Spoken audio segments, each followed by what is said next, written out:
India Pakistan LOC അതായത് line of കൺട്രോളിൽ ശക്തമായ രീതിയിലുള്ള ആക്രമണങ്ങൾ അങ്ങോട്ടും ഇങ്ങോട്ടും നടക്കുന്നുണ്ട്. പാകിസ്ഥാൻ ആക്രമണത്തിൽ നമ്മുടെ ഒരു ജവാൻ വീരമൃത്യു വരിച്ചിരിക്കുകയാണ്. ലാൻസ് നായിക് ദിനേശ് കുമാറാണ് വീരമൃത്യു വരിച്ചത്. പാകിസ്ഥാൻ ആർമി ഷെല്ലാക്രമണം തുടരുകയാണ്. 3 കുട്ടികൾ ഉൾപ്പെടെ ഇതിനോടകം 15 പേര് മരിച്ചു എന്നാണ് റിപ്പോർട്ടുകൾ. ശക്തമായ തിരിച്ചടി ഇന്ത്യയുടെ ഭാഗത്ത് നിന്ന് പാകിസ്ഥാന് കിട്ടുന്നുണ്ട്. അവിടെ എത്ര പേര് മരണപ്പെട്ടു, സൈനികർ എത്ര പേര് മരണപ്പെട്ടു എന്നിങ്ങനെയുള്ള ഡീറ്റെയിൽസ് ഒന്നും തന്നെ ഇപ്പോഴും ലഭ്യമല്ല. കാരണം ഈ അവസരത്തിൽ പാകിസ്ഥാൻ ഇക്കാര്യങ്ങൾ പുറത്തുവിടുകയില്ല. കാരണം ഇന്ത്യയുടെ തിരിച്ചടി പാകിസ്ഥാന്റെ ഉള്ളിൽ വലിയ രീതിയിലുള്ള ഒരു പ്രഷർ ഉണ്ടാക്കിയിരിക്കുകയാണ്. എന്ന് വെച്ചാൽ അവരൊട്ടും പ്രതീക്ഷിക്കാത്ത തിരിച്ചടിയാണ്. ഇതിന്റെ കാരണം എന്ന് പറയുന്നത് ഈ ഇന്ത്യ പാകിസ്ഥാൻ പ്രശ്നങ്ങൾ ഉണ്ടാകുന്നു, പഹൽഗാമിൽ ആക്രമണം നടക്കുന്നു, ഇന്ത്യ ഇൻഡസ് വാലി ട്രീറ്റ് റദ്ദാക്കുന്നു, അതിനുശേഷം തിരിച്ചടിക്കുമെന്ന് പറയുന്നു. ആ സമയത്ത് പാകിസ്ഥാൻ സോഷ്യൽ മീഡിയ ഹാൻഡിലുകൾ ഉൾപ്പെടെ ഒരുപാട് ട്രോളുകൾ വന്നിരുന്നു. പിന്നെ കാണാലോ എന്ന് പറഞ്ഞിട്ട് നരേന്ദ്രമോദി ഒരു മിസൈലും പിടിച്ചുകൊണ്ട് നിൽക്കുന്നു, അജിത് ഡോവലെ മിസൈൽ എടുത്ത് എറിയുന്നതായിട്ടുള്ള ഫോട്ടോസ്, അങ്ങനെ കുറെ ഈ AI കൊണ്ട് ജനറേറ്റ് ചെയ്തിട്ടുള്ള ഇമേജസ്. ഇത് സ്വാഭാവികമാണ്, ഇന്ത്യക്കാർ ഇങ്ങനെയൊക്കെ ചെയ്യാറുണ്ട്. പാകിസ്ഥാൻ ഇത്തവണ ഒട്ടും പ്രതീക്ഷിച്ചില്ല. പാകിസ്ഥാനിലെ സോഷ്യൽ മീഡിയയിൽ നമുക്ക് വ്യക്തമാണ്, അവിടെയുള്ള യുവാക്കൾ ഇങ്ങനെ ഒരു തിരിച്ചടി പ്രതീക്ഷിച്ചില്ല. അപ്പോൾ ഇങ്ങനെയൊക്കെ ഇരിക്കുന്ന സമയത്താണ് ഇന്ത്യ കഴിഞ്ഞ ദിവസം 9 ഇടങ്ങളിൽ അതിശക്തമായ ആക്രമണം. എന്ന് വെച്ചാൽ മുൻപ് ബാലാക്കോട്ട് നമ്മൾ ആക്രമണം നടത്തുന്ന സമയത്ത് ആ ഒരു പരിശീലന കേന്ദ്രം എന്ന് പറയുന്നത് ഈ നോർമൽ സിവിലിയൻസ് ഒക്കെ താമസിക്കുന്നതിൽ നിന്ന് കുറെ മാറിയിട്ടായിരുന്നു, ഫോറസ്റ്റ് ഏരിയയിലായിരുന്നു. പക്ഷേ ഇപ്പോൾ ഇന്ത്യ നടത്തിയിട്ടുള്ള ആക്രമണങ്ങളെല്ലാം തന്നെ ശരിക്കും ആളുകൾ തിങ്ങി നിറഞ്ഞ് താമസിക്കുന്ന സ്ഥലങ്ങളിലാണ്. പക്ഷേ വളരെ കാൽക്കുലേറ്റഡ് ആയിട്ടുള്ള വളരെ പ്ലാനിങ്ങോട് കൂടിയുള്ള ആക്രമണമാണ് ഇന്ത്യ കൂടുതൽ നടത്തിയത്. അതുകൊണ്ട് തന്നെ ഇന്ത്യ ടാർഗറ്റ് ചെയ്തിട്ടുള്ള സ്ഥലത്ത് മാത്രമേ ആക്രമണം ഉണ്ടായിട്ടുള്ളൂ. അതിനാൽ തന്നെ സാധാരണക്കാർക്ക് കാര്യമായിട്ടുള്ള പ്രശ്നങ്ങളൊന്നും ഉണ്ടായിട്ടില്ല.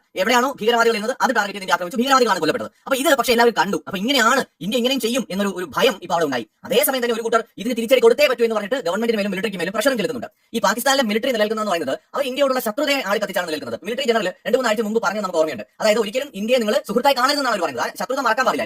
എങ്ങനെയാണ് പാകിസ്ഥാൻ ഉണ്ടായത്? അപ്പോൾ പാകിസ്ഥാൻ ഉണ്ടാക്കിയവരുടെ പൂർവികരുടെ ത്യാഗങ്ങൾ മറക്കരുത്. ഒരിക്കലും ഒത്തുപോകാത്തവരാണ് ഇന്ത്യക്കാർ. അപ്പോൾ കുട്ടികളെ നിങ്ങൾ പഠിപ്പിക്കണം. എന്ന് വെച്ചാൽ ഇന്ത്യയോടുള്ള ശത്രുത കുട്ടികൾക്ക് പറഞ്ഞു കൊടുക്കണം, വൈരാഗ്യം വളർത്തണം എന്ന് പറയുന്ന ഒരു മിലിറ്ററി ജനറൽ ഉള്ള ഒരു രാജ്യമാണ് പാകിസ്ഥാൻ. കാരണം മിലിറ്ററിയുടെ നിലനിൽപ്പ് എന്ന് പറയുന്നത് ഇന്ത്യയോടുള്ള ജനങ്ങളുടെ ശത്രുതയാണ്. ആ ശത്രുത വർദ്ധിപ്പിക്കാൻ വേണ്ടി തന്നെയാണ് മിലിറ്ററി പലപ്പോഴും തീവ്രവാദത്തെ പ്രോത്സാഹിപ്പിക്കുന്നത്. ഇപ്പോൾ ഈ പഹൽഗാമിൽ ആക്രമണം നടത്തുന്നു, മിലിറ്ററിയുടെ സഹായത്തോടെയാണ് പരിശീലനം കിട്ടിയ ഭീകരവാദികൾ ആക്രമണം നടത്തുന്നത്. അപ്പോൾ ആക്രമണം നടത്തുന്ന സമയത്ത് ഇന്ത്യ തിരിച്ചടിക്കുമെന്ന് അവർക്കറിയാം. അപ്പോൾ ഇന്ത്യ തിരിച്ചടിക്കുമ്പോൾ സ്വാഭാവികമായിട്ടും പാകിസ്ഥാനിലെ ജനങ്ങൾക്ക് ഇന്ത്യയുടെ അമർഷം കൂടും. ഇന്ത്യയുടെ വികസനം അല്ലെങ്കിൽ ഇന്ത്യയുടെ വളർച്ചയ്ക്ക് കണ്ട ഇന്ത്യ കൊള്ളാലോ എന്ന് പറഞ്ഞിരിക്കുന്ന പാകിസ്ഥാനികളുടെ മനസ്സിലേക്ക് പെട്ടെന്ന് ശത്രുത കടന്നു വരും. ഇതാണ് മിലിറ്ററി ആഗ്രഹിച്ചത്. അപ്പോൾ ഇന്ത്യയുടെ തിരിച്ചടി ഉണ്ടാകും എന്ന് പാകിസ്ഥാൻ മിലിറ്ററിക്ക് അറിയാമായിരുന്നെങ്കിലും ഇങ്ങനെ മർമ്മസ്ഥാനത്ത് വരെ അടിക്കുമെന്ന് വിചാരിച്ചില്ല. പഞ്ചാബിൽ പോലും എല്ലാവരും പറയുന്ന കാര്യമാണ്. പഞ്ചാബ് എന്ന് പറയുന്നത് നമ്മൾ എപ്പോഴും സംസാരിക്കുന്നത് പാകിസ്ഥാന്റെ ഏറ്റവും പ്രധാനപ്പെട്ട ഒരു പ്രൊവിൻസ് ആണ് പഞ്ചാബ് എന്ന് പറയുന്നത്. 4 പ്രവിശ്യകളാണ് അവർക്കുള്ളത്: ബലൂചിസ്ഥാൻ, പഞ്ചാബ്, ഖൈബർ പഖ്തൂൺഖ്വ, സിന്ധ്. അതിൽ പഞ്ചാബാണ് ഏറ്റവും സമ്പന്നമായിട്ടുള്ള രാഷ്ട്രീയമായിട്ട് പാകിസ്ഥാനെ നിയന്ത്രിക്കുന്ന ഒരു സ്റ്റേറ്റ് എന്ന് പറയുന്നത് പഞ്ചാബാണ്. ഇപ്പോൾ സൈനികമായിട്ടും ബാക്കിയുള്ള സ്റ്റേറ്റുകളുടെ ഒക്കെ റിസോഴ്സസ് എടുത്ത് പഞ്ചാബിനെ ശക്തിപ്പെടുത്തുന്നു എന്നാണ് ഈ വിഘടനവാദത്തെ സപ്പോർട്ട് ചെയ്യുന്ന വിമോചന സേനക്കാരെല്ലാം പറയുന്നത്. അത് ബലൂജിലാണെങ്കിലും സിന്ധിലുള്ളവരാണെങ്കിലും അത് തന്നെയാണ് പറയുന്നത്. പക്ഷേ പഞ്ചാബ് വളരെ പവർഫുൾ സ്റ്റേറ്റ് ആണ് പാകിസ്ഥാനിൽ. അവിടെ പോലും ഇന്ത്യ ആക്രമണം നടത്തി എന്നുള്ളത് അവരെ ഭയപ്പെടുത്തുകയും ഞെട്ടിക്കുകയും ചെയ്തിട്ടുണ്ട്. അപ്പോൾ ഇതിലെ തിരിച്ചടി വേണമെന്ന് പറയുന്ന ഒരു കൂട്ടുണ്ട്. അപ്പോൾ അതുകൊണ്ട് തന്നെ ഇവർ അതിർത്തിയിൽ നിരന്തരമായിട്ട് തന്നെ ഷെല്ലാക്രമണം നടത്തുന്നു, ഇന്ത്യ തിരിച്ചടിക്കുന്നുണ്ട്. പക്ഷേ ഇന്ത്യയുടെ തിരിച്ചടിയുമായി ബന്ധപ്പെട്ട ഡേറ്റകൾ ഒന്നും തന്നെ ഒരു പുറത്തുവിടാൻ പോകുന്നില്ല.